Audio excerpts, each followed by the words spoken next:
जय हिंद प्यारे साथियों। कैसे हो आप सब? बिल्कुल मस्त होंगे।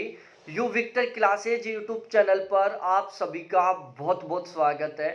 आज की वीडियो का जो हमारा टॉपिक है, एक बहुत ही अजीब टाइप का टॉपिक है। जैसे थंबनेल को आपने देखा होगा कि Hindi medium versus English medium, जरा पास करना किसके लिए ज़्यादा कठिन है, हिंदी मीडियम वालों की सबसे बड़ी गलती। अब आपको लगा होगा कि यार ये कैसा टॉपिक हो गया कि हिंदी मीडियम वालों के लिए जेआरएफ क्वालिफाई करना टफ है या फिर इंग्लिश मीडियम वाले कैंडिडेटों के लिए जेआरएफ क्वालिफाई टफ है। हिंदी मीडियम वाले कैंडिडेट कौन सी सबसे बड़ी गलती कर देते हैं जिनकी वजह से उनका जेआरएफ आसानी से क्वालिफाई नहीं हो पाता, जिसकी वजह से उनके बहुत अच्छे मार्क्स नहीं आ पाते। तो आपको ये एक अजीब सा सीन लगा होगा कि यार ये क्या है सीन। हमने तो आज तक इस तरीके का कोई यूट्यूब पर वीडियो नहीं देखा। देखो, इस तरीके का वीडियो आपको ना तो कोई अभी तक किसी ने प्रोवाइड करवाया और ना ही आगे कोई इस तरीके का वीडियो प्रोवाइड करवाएगा। लेकिन ये रियलिटी है, जो आप थंबनेल पर देख रहे हो ये रियलिटी है। मैं खुद एक हिंदी मीडियम से हूँ और मेरा हिंदी मीडियम से ज्योग्राफी से 3 बार जेआरएफ क्वालिफाई है। मैंने जेआरएफ क्वालिफाई करने के लिए इंग्लिश मीडियम वालों की तुलना में कितना ज़्यादा स्ट्रगल किया है वो मेरे को खुद को पता है। और मैं इस वीडियो में आपको पॉइंट टू पॉइंट बताने वाला हूँ। वीडियो को लास्ट तक जरूर देखना, आपको भी रियलिटी समझ में आ जाएगी कि आखिरकार रियल सीन है ही क्या। ठीक है, तो अब हम अपने इस वीडियो की शुरुआत करते हैं। अभी तक चैनल को सब्सक्राइब नहीं किया तो प्लीज एक बार इस चैनल को जरूर सब्सक्राइब करें, वीडियो को लाइक करें, अपने सभी दोस्तों के एक बार जरूर साथ शेयर करें। तो सबसे पहले हम शुरुआत करते हैं। देखो, सबसे पहले आपको पता होना चाहिए कि पेपर कैसे बनता है। देखो, पेपर हिंदी इंग्लिश दोनों लैंग्वेज में होता है, इसके अलावा भी और बहुत सारी लैंग्वेज में पेपर बनता है। लेकिन मेनली जो पेपर की 2 लैंग्वेज होती है, या तो हिंदी होती है और इंग्लिश होती है, दोनों। ठीक है, हमें पेपर में ट्रांसलेट करने का ऑप्शन रहता है। आप हिंदी में भी पेपर कर सकते हो, इंग्लिश में भी पेपर कर सकते हो। ऐसा नहीं है कि आप हिंदी मीडियम से तो केवल आप हिंदी मीडियम में पेपर करोगे, आपको हिंदी मीडियम में पेपर मिलेगा, और आप इंग्लिश मीडियम से हो तो आपको केवल इंग्लिश मीडियम में पेपर मिलेगा। आपको दोनों लैंग्वेज में पेपर मिलेगा। आप हर एक क्वेश्चन को दोनों लैंग्वेज में कन्वर्ट कर सकते हो। ठीक है, एक क्वेश्चन को आप पहले हिंदी मीडियम में पढ़ लो, फिर उसी क्वेश्चन को आप इंग्लिश मीडियम में भी पढ़ सकते हो। ऊपर कॉर्नर में आपको ट्रांसलेट करने का एक ऑप्शन मिलता है। ठीक है, अब सबसे मेन बात आती है कि पेपर किस लैंग्वेज में बनता है। तो जो पेपर है वो मेनली इंग्लिश लैंग्वेज में बनता है। सबसे पहले इंग्लिश मीडियम में वो पेपर बनता है। इंग्लिश मीडियम में जब पेपर तैयार हो जाता है तो फिर उसको ट्रांसलेटर के द्वारा हिंदी में कन्वर्ट करवाया जाता है, हिंदी में ट्रांसलेट करवाया जाता है। ठीक है, तो इंग्लिश में पेपर बना। ठीक है, तो वहां पर जो क्वेश्चन की लैंग्वेज थी वो भी एक एग्जामिनर के द्वारा ही बनाई गई। ठीक है, उसमें जो कीवर्ड थे वो भी एग्जामिनर के द्वारा ही लिए गए। लेकिन जब उस इंग्लिश मीडियम के पेपर को हिंदी में ट्रांसलेट किया जाता है तो उस क्वेश्चन की जो लैंग्वेज है वो थोड़ी सी टफ हो जाती है, और बहुत सारे कीवर्ड हैं वो भी टफ हो जाते हैं। आप इसका एक प्यारा सा एग्जांपल ले सकते हो। आप खुद गूगल ट्रांसलेट से ट्रांसलेट करके देख सकते हो।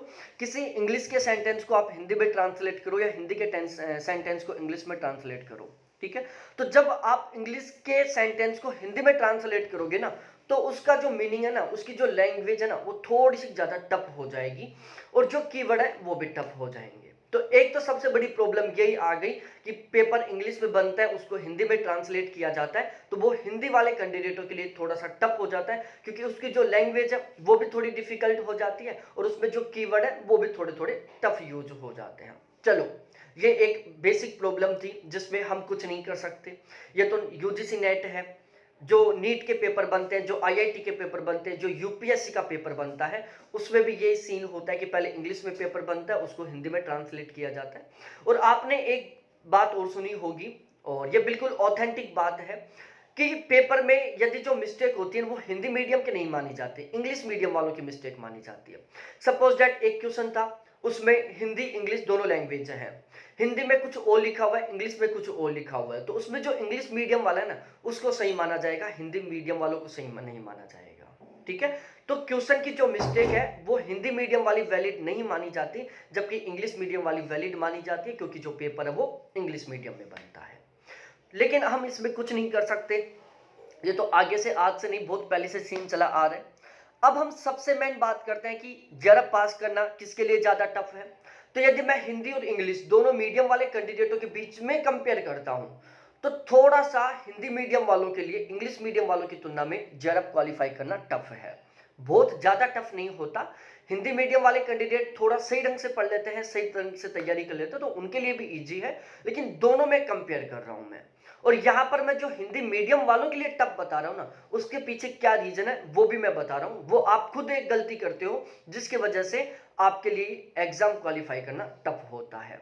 यहां पर मैंने तीसरा पॉइंट लिख रखा है कि हिंदी मीडियम वालों की सबसे बड़ी गलती। हिंदी मीडियम वाले कौन से सबसे बड़ी गलती करते हैं जिसकी वजह से उनके जेआरएफ क्वालिफाई करने में थोड़ी ज्यादा कठिनाई आती है। देखो हिंदी मीडियम वाले के, मेरा जो खुद का एक्सपीरियंस है, ठीक है, मैंने 3 बार जेआरएफ क्वालिफाई किया। आपका जो ये स्ट्रगल का दौर था उससे मैं गुजरा हूं, ठीक है, हिंदी मीडियम से हूं मैं। तो हमारी लोगों की सबसे बड़ी प्रॉब्लम क्या होती है, और इस तरीके की जो इन्फॉर्मेशन वो आपको केवल वही देगा जो हिंदी मीडियम एजुकेटर है। इंग्लिश मीडियम एजुकेटर को तो पता ही नहीं है कि हिंदी मीडियम वालों के साथ ये भी समस्या आती है। तो इनके साथ होता क्या है, हिंदी मीडियम वालों के साथ यूट्यूब पर वीडियो देखते हैं। अब यूट्यूब पर सीन क्या होता है, जैसे आप चाहे अनअकैडमी पर पढ़ लो, चाहे आप अड्डा 24/7 पर पढ़ लो, किसी भी प्लेटफॉर्म पर पढ़ लो जो हिंदी इंग्लिश दोनों में पढ़ाते हैं, ठीक है। कुछ कुछ प्लेटफॉर्म है जो सेपरेट हिंदी में पढ़ाते हैं, जैसे हमारा प्लेटफॉर्म है वो सेपरेट हिंदी के लिए है। ऐसे कुछ और प्लेटफॉर्म है जो सेपरेट हिंदी के लिए है, वो फर्स्ट पेपर केवल हिंदी में पढ़ाते हैं। लेकिन बहुत सारे ऐसे प्लेटफॉर्म है जो बाइलैंग्वेज होते हैं, ठीक है, वो हिंदी इंग्लिश दोनों में एक साथ पढ़ाते हैं। अब यहीं पर एक सबसे बड़ी प्रॉब्लम होती है। हम लोग क्या करते हैं, एक ऐसे प्लेटफॉर्म के साथ जुड़ जाते हैं पढ़ने के लिए जो बाइलैंग्वेज पढ़ा रहे हैं, वो हिंदी इंग्लिश दोनों में एक साथ करके पढ़ा रहे हैं। अब वो लोग क्या करते हैं, जैसे कोई सेंटेंस है, ठीक है, दोनों लैंग्वेज में लिखा होता है, हिंदी में भी लिखा होता है, इंग्लिश में भी लिखा होता है। इंग्लिश में ज्यादा लिखा होता है, हिंदी में थोड़ा कम लिखा हुआ होता है, ठीक है, या फिर केवल इंग्लिश में लिखा होता है। वो लोग क्या करते हैं, पढ़ते समय उसको जो कीवर्ड है वो तो इंग्लिश में यूज कर लेते हैं, और जो नॉर्मल लैंग्वेज है वो हिंदी में यूज कर लेते हैं, ठीक है। जैसे मैंने यहां पर बोला, कीवर्ड तो इंग्लिश में यूज कर लेते हैं और नॉर्मल जो वर्ड है वो हिंदी में यूज कर लेते हैं। अब यहां पर मैंने क्या किया, बाइलैंग्वेज में काम किया। यूज शब्द मैंने इंग्लिश का बोल दिया, कीवर्ड मैंने इंग्लिश का बोल दिया, बाकी का सब मैंने हिंदी में बोल दिया। तो हमारे साथ हिंदी मीडियम वालों के साथ सबसे बड़ी प्रॉब्लम क्या आती है, हम बाइलैंग्वेज प्लेटफॉर्म के साथ जुड़ते हैं। वो एजुकेटर क्या करते हैं कि जो कीवर्ड है वो तो इंग्लिश में बोलते हैं, बाकी का जो सिंपल सिंपल भाषा है वो हिंदी में बोलते हैं। तो हमारे क्या आता है, उस टाइम ये फीलिंग आती है कि यार ये तो हमारे समझ में आ रहा है, ठीक है, ये तो हमारे समझ में आ रहा है, उस टाइम हमारी ये फीलिंग आती है। लेकिन हमने क्या कर दिया, एक गड़बड़ी कर दी। पेपर हम हिंदी मीडियम में देने वाले हैं, हमारा बेस हिंदी मीडियम के साथ जुड़ा हुआ है, इंग्लिश हमें अच्छे से समझ में नहीं आती, लेकिन हमने जो कीवर्ड है ना वो इंग्लिश में पढ़ लिया, ठीक है। अब वो हमारे प्रॉपर वे में याद भी नहीं हो पाए, क्योंकि हमें इंग्लिश के वर्डों की तुलना में हिंदी के वर्ड बहुत आसानी से याद होंगे, क्योंकि हम हिंदी मीडियम के साथ जुड़े हुए हैं। अब हम क्या करेंगे, एग्जाम देने के लिए जाएंगे, एग्जाम में क्वेश्चन को खोलेंगे। भाई एक तो ट्रांसलेट करने की वजह से, जब पेपर इंग्लिश से हिंदी में ट्रांसलेट होता है तो थोड़ा सा तो टफ लैंग्वेज वहीं पर हो जाती है, कीवर्ड थोड़े डिफिकल्ट वहीं पर हो जाते हैं। दूसरी सबसे बड़ी मिस्टेक हमने क्या कर दी कि हमने जो कीवर्ड है वो इंग्लिश में पढ़ लिया, ठीक है, बाकी लैंग्वेज हमने हिंदी में पढ़ा।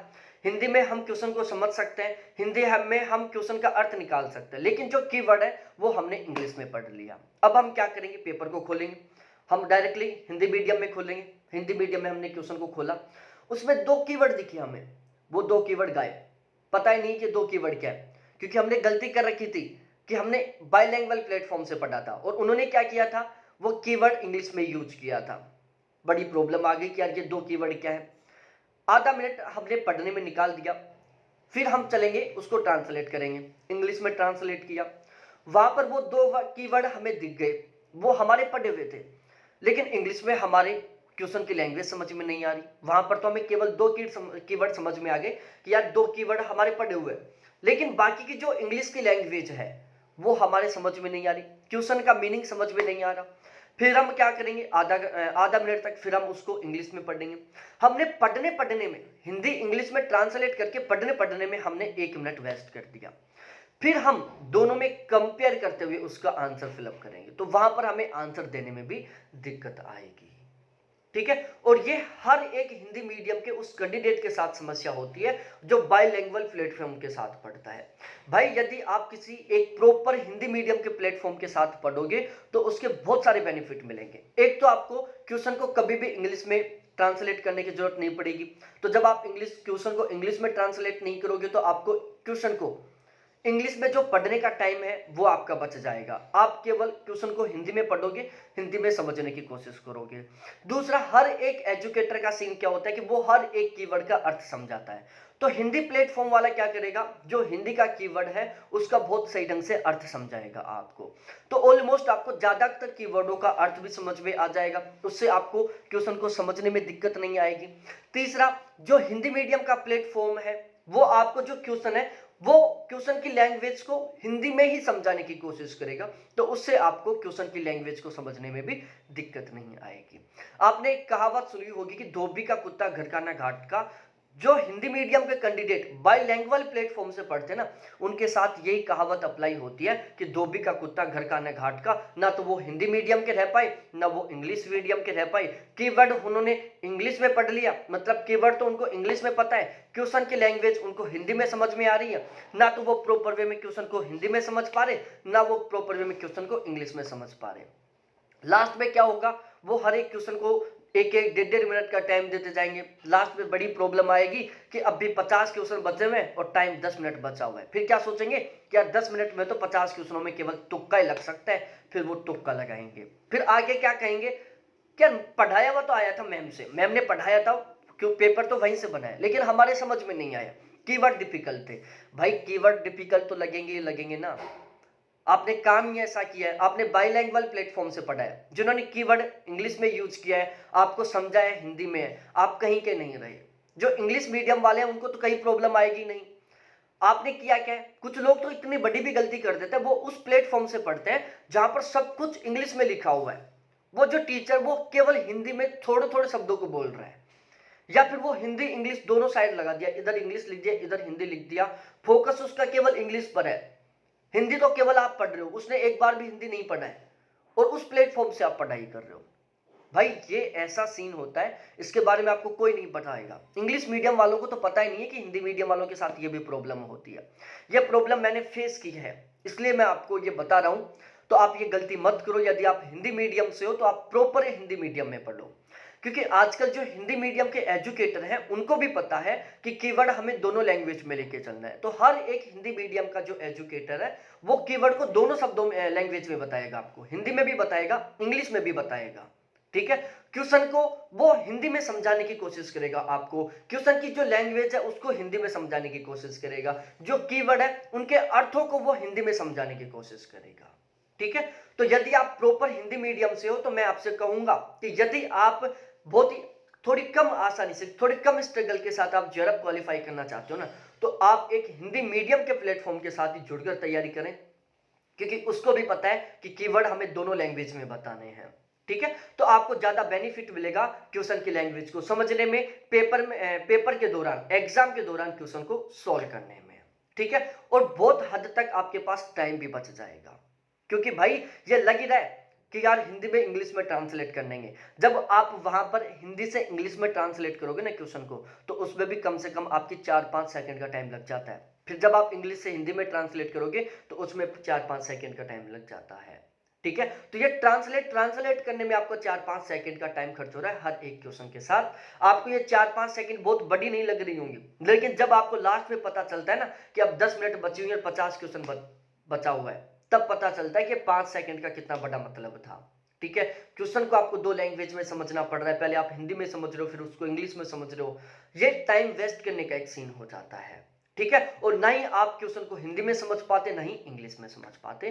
तो मैं तो आपसे यही रिक्वेस्ट करूंगा कि आप हिंदी मीडियम से हो तो केवल हिंदी मीडियम के प्लेटफॉर्म के साथ जुड़कर तैयारी करो। ये जो बाइलैंग्वेज प्लेटफॉर्म है ना, इनके साथ मत जुड़ो। यदि आप बाइलैंग्वेज के साथ जुड़ोगे तो वही कहावत अप्लाई होगी। आपको बुरा लग रहा होगा लेकिन सच है कि धोबी का कुत्ता घर का ना घाट का। ठीक है, वीडियो अच्छा लगा हो तो अपने हिंदी मीडियम के जो साथी हैं उनके साथ जरूर शेयर कर देना, वीडियो को लाइक कर देना, और इस मेरी राय को लेकर आप क्या कहेंगे कमेंट सेक्शन में कमेंट करके जरूर बताना। जो भी आपके मन में भली बुरी बात आई है वो सभी के सभी। बहुत बहुत धन्यवाद आपको देखने के लिए। थैंक्स बाय मेरे प्यारे साथियों।